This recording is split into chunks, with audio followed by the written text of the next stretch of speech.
Welcome back viewers. एक बार फिर से सब देखने वालों को भी वेलकम कहते हैं और आप प्रोग्राम देख रहे हैं the real films only on शर्माया टीवी। तो जैसा आप जानते हैं एक बड़े ही खूबसूरत और नौजवान गेस्ट जो है वो हमारे साथ मौजूद है और उनके साथ बड़ी ही खूबसूरत गुफ्तगू का सिलसिला जो है वो जारी है। तो अभी हम मज़ीद उनसे कुछ और भी सवालात करते हैं जिनके वसीला से मेरा ईमान है कि आप उनके जवाब सुनेंगे तो आपकी ज़िंदगियाँ बदलेंगी और आप अपनी ज़िंदगियों में कुछ करने वाले बन जाएंगे। तो आइए बढ़ते हैं, मज़ीद गुफ्तगू अपने गेस्ट से करते हैं। जी शकील भाई, तो बड़ा ही अच्छा लगा आपसे बातचीत करके, आपसे गुफ्तगू करके, आपके तमाम सफ़र को जान के, आपकी जर्नी को जानते हुए, आपकी मुश्किलातों में अब आज आप एक बड़े सक्सेसफुल पर्सन हैं। खुदावंद की इस बात के लिए शुक्रगुजारी करते हैं और यकीनन जो खुदावंद के हजूर में शख्स रहता है, जो उसके कलाम से वाकिफ़ होता है, जो दुआ में रोज़े में टाइम गुजारता है, खुदावंद उसकी मुश्किलातों को काटता और उसे कामयाब कर देता है। तो मैं आज आपसे एक बात और भी जानना चाहूँगा कि इतनी मुश्किलातों में जब आपने सारे इस सफ़र को जारी रखा तो ये एकेडमी का आपके जहन में कैसे ख्याल आया? बेसिकली पास्टर साहब, मैंने आपको बताया कि 2014 के अंदर मेरा इंटर कंप्लीट हुआ और फैमिली की कंडीशंस इस तरह की नहीं थी कि मैं आगे फर्दर स्टडी कर सकता। इवन के घर के हालात जो है उस टाइम पे इतने ज़्यादा डाउन हो गए। मेरी मदर बीमार हो गई, 2015 में उनकी डेथ हो गई। तो उस टाइम पे बहुत ज़्यादा मुश्किलात थी क्योंकि जब उनकी भी जॉब नहीं रही तो वालिद साहब के लिए अकेले घर को मैनेज करना मुश्किल था। तो ऐसे एक दिन बैठे थे तो सोच रहे थे कि क्या करें। तो मेरे एक दोस्त है, मैं उनका नाम यहाँ पर लाजमन लेना चाहूँगा, इब्राहिम शहजाद खान। तो मैं और वो बैठे थे, हम दोनों ने मिलकर एक दफ़ा सोचा, खुदा की तरफ से शायद हमारे जहन में थी ये बात कि हम अपना ना एक सेटअप बनाते हैं, एकेडमी रन करते हैं। तो शायद उस टाइम पे खुदा ने कबूल किया इस चीज़ को, कबूलियत का टाइम था और कुछ ही अरसे के अंदर हमने जो अपनी एकेडमी उनके घर में ही स्टार्ट की और फर्स्ट डे में ही हमारे पास 50+ स्टूडेंट्स जो है वो फर्स्ट डे के अंदर इकट्ठे हो गए और सिर्फ एक ही हमारे पास कमरा था और उसको मैनेज करना मुश्किल था। तो फिर हमने इस तरह से किया कि जो छोटे बच्चे थे, जैसे मिडल तक जो बच्चे थे, उनको हमने जो है वो उनसे रिक्वेस्ट कर ली कि हमारे लिए मुश्किल है और हमने सिर्फ 9th 10th फर्स्ट ईयर और सेकंड ईयर से स्टार्ट किया। और आज खुदा उनका शुक्र है कि 9 साल का अरसा गुजर चुका हुआ है और खुदा के फजल से अभी आने वाले आगे सालों में भी हम इसी तरह से खिदमत करते रहेंगे। और इन 9 सालों के अंदर बहुत कुछ अचीव कर लिया है, सिर्फ अपने लिए नहीं, यंगस्टर्स के लिए। हमारे पास काफ़ी इस तरह के बच्चे हैं जिनके मैं अभी भी मुझे याद है, मैं नाम नहीं लूँगा बच्चों का, उनके स्कूल के टीचर्स ने उनके बारे में कह दिया कि इनका पास होना बड़ा मुश्किल है। ठीक है, तो वैसे वो बच्चे भी मेरे पास आए और फर्स्ट अटैम्प्ट के अंदर ही और काफ़ी अच्छे मार्क्स लेके तो वो कामयाब हुए। और आज मेरे पढ़ाए हुए स्टूडेंट्स अक्सर मैं जब किसी जगह पे जाता हूँ और वहाँ पर मिलते हैं और एक अच्छी पोस्ट पे हैं। जैसे मैंने बताया कि मेरे कुछ स्टूडेंट्स ऐसे हैं जो BSN कर रहे हैं, मेरे एक स्टूडेंट है जो इंजीनियरिंग के अंदर है, कुछ बच्चे अपना कॉल सेंटर रन कर रहे हैं और बड़ी अच्छी अर्निंग कर रहे हैं। तो उनको जब देखते हैं तो बहुत ज़्यादा खुशी होती है कि हमने जो बीज बोए थे, जो पौधे लगाए थे, आज वो एक तनावर दरख्त बन चुके हैं। और वो बच्चे भी उतने ही रिस्पॉन्सिबल हैं कि जो हम देखना चाहते थे कि बच्चे अपनी फैमिलीज़ को सपोर्ट करें और वो अपनी फैमिलीज़ के साथ इस तरह से चल रहे हैं, तो उनको देख के भी बहुत ज़्यादा खुशी होती है। आपकी सारी बिल्कुल गुफ्तगू सुन के मुझे फिर वही बात याद आ गई कि एक पढ़ा लिखा शख्स जो है वो बहुत सारे लोगों की ज़िंदगी को तब्दील करने का बाइस बन सकता है। आपके पास स्टडी नहीं है, आप पढ़े लिखे नहीं है, आप जितना मर्जी अच्छा कमा रहे हैं, वो सिर्फ आपकी फैमिली और आपके लिए है, आप दूसरों के लिए फ़ायदेमंद साबित नहीं हो सकते। लेकिन एक पढ़ा लिखा शख्स, पढ़ा लिखा जो वेल एजुकेटेड पर्सन है, वो दूसरों को भी बदलने की जो है ना वो कुदरत रखता है। खुदा ने उसे ये स्किल दिया होता है कि वो दूसरों के लिए, जैसे आपने सुना भाई की जो एकेडमी है द ट्रस्ट साइंस एकेडमी, 9 साल हो चुके हैं, ऐसे ही है सर? जी बिल्कुल, 9 साल हो चुके हैं इस एकेडमी को रन करते हुए।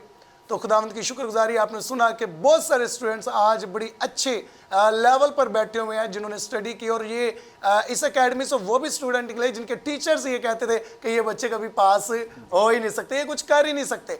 तो आज आपको बताना चाहूँगा कि अगर आप भी अच्छे स्टूडेंट हैं और अपनी स्टडी को कंटिन्यू करना चाहते हैं तो ज़रूर शर्माया टीवी के इस प्लेटफॉर्म से रब्ता कीजिएगा ताकि आप लोग भी इस द ट्रस्ट साइंस एकेडमी में एडमिशन लें और अपने फ्यूचर को ब्राइट करें। खुदावंद की शुक्रगुजारी करते हैं।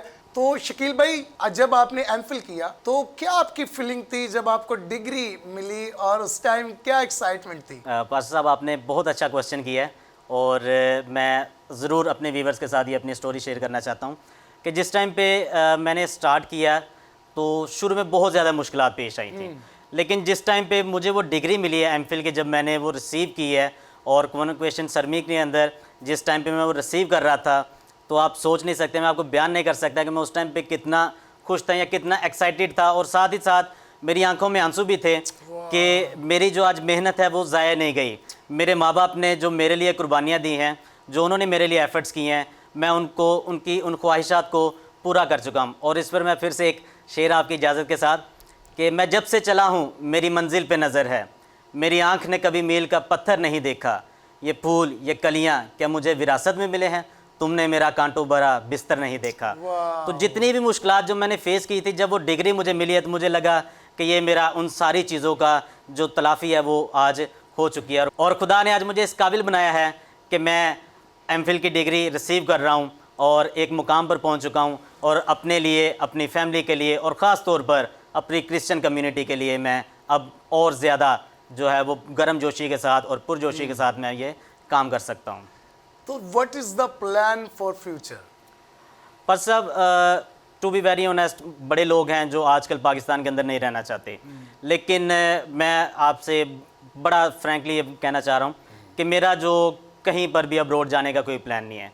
मैं पाकिस्तान के अंदर रहकर अपनी कम्युनिटी की खिदमत करना चाह रहा हूँ, और मेरा आगे जो प्लान है, मैं आगे PhD के लिए एनरोल करके तो अपने स्टूडेंट्स के लिए, अपनी क्रिश्चियन कम्युनिटी के लिए मज़ीद जितना ज़्यादा मैं कर सकता हूँ मैं करने की कोशिश करूँगा। खुदा के फजल से वो हिम्मत दे, और हम सबको मिल के, जिस तरह से जरमाया TV का ये प्लेटफॉर्म है और इसके अलावा दूसरे अगर प्लेटफॉर्म्स हैं, तो हम सबको मिल के इस क्रिश्चियन कम्युनिटी के लिए काम करना है, ताकि पाकिस्तान के अंदर क्रिश्चियन जो हैं वो और ज़्यादा तरक्की करते जाएँ, और ये उनके रहने के लिए एक और ज़्यादा अच्छी जगह इसको हम बना सकें। बिल्कुल, खुदावंद की शुक्रगुजारी करते हैं इस बात के लिए भी कि आज हमारे जितने भी मसीही नौजवान हैं, मसीही बहन भाई हैं, बहुत सारे उनमें से वेल एजुकेटेड हैं, बड़े अच्छे स्किल्स पे हैं, बड़ी अच्छी खुदावंद ने तरक्कियाँ, कामरानियाँ, सरफराजियाँ दी हुई है।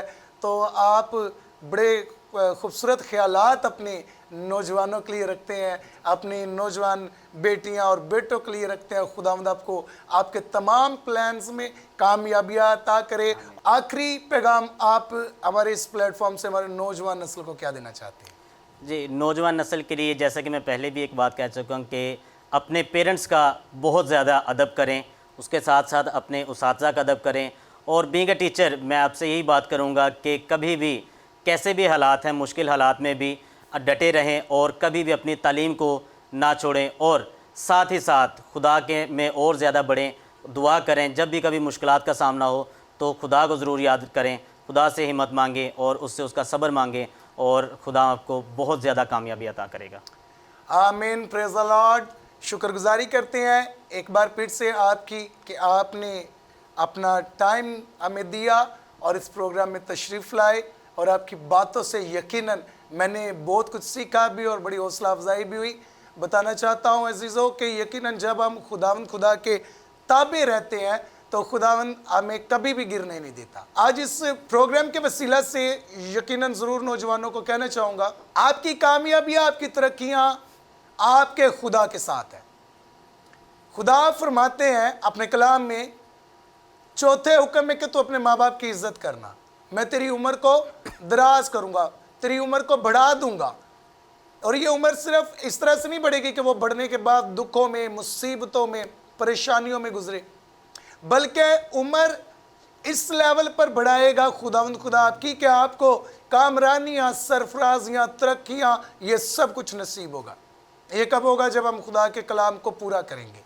तो आज हमने शकील भाई की तमाम गुफ्तगू से ये सीखा कि हमें किसी तौर पर जो है वो हिम्मत नहीं हारनी, हमें आगे बढ़ना है। और आज जो सीखने वाली बात थी वो ये थी कि एक जो वेल एजुकेटेड पर्सन है वो दूसरों के लिए भी बेहतर साबित हो सकता है। तो हमें पढ़ना है, हमें आगे बढ़ना है, अपनी कौम के लिए, अपने मुल्क पाकिस्तान के लिए बेहतरीन करना है। अगर आप स्टडी अपनी छोड़ चुके हैं, अगर किसी भी वजह से, हालातों की वजह से, परेशानियों की वजह से आप अपनी स्टडी को स्टॉप कर चुके हैं, तो मैं आज आपको रिकमेंड करूंगा कि इस प्रोग्राम को आप भी देखें और दूसरों को भी रिकमेंड करें कि इस प्रोग्राम को देखें और अपनी स्टडी को आगे बढ़ाइएगा। जब आप पढ़ लिख जाएं और अच्छे लेवल पर पहुंच जाएं तो ना सिर्फ आप अपने लिए बल्कि दूसरों के लिए भी बेहतर करें और अपनी नस्लों को भी सुधार दें। एक पढ़ा लिखा शख्स अपनी नस्लें सुधार लेता है। खुदावंद की शुक्रगुजारी करते हैं अपने इस नौजवान के लिए, जिनके वसीला से आज हमने बहुत सारी बातों को सीखा, बहुत सारी बातों को जाना और यकीनन आप लोगों ने भी बहुत कुछ सीखा होगा। अगर प्रोग्राम अच्छा लगे तो इसको ज़रूर शेयर करें ताकि ये प्रोग्राम बहुत सारे लोगों तक पहुंचे और इस तरह की गुफ्तगू से हर वो नौजवान मोटिवेट हो जो आज स्टॉप हो चुका है। खुदावंद इस प्रोग्राम के वसीला से आप सबको बरकत दे। इसी के साथ हमें इजाज़त दीजिएगा, मिलते हैं अगले प्रोग्राम में नए गेस्ट के साथ। देखते रहिएगा program the real films only on जरमाया TV. God bless you all.